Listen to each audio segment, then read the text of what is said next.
শিরা ছিঁড়ে জমিপথ ক্ষত বিক্ষত করে যে শিশুটি নেমে এসেছিল পৃথিবীতে, আজ সে তার জন্ম অস্বীকার করছে। সুবর্ণ ঢোলক আজ তার জননী। একটা হাত বেরিয়ে আর একটা আর একটা আর একটা উপকাঞ্চন না,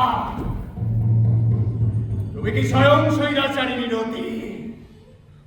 তবে দর্শনরাজি শুভ্র চিৎকার, আমার প্রতি অঙ্গ তোমায় রতি দংশনের জন্য উন্মুখ। আর ওই বিশাল স্থূল নিতম্ব আমার ক্রোড়ে স্থাপন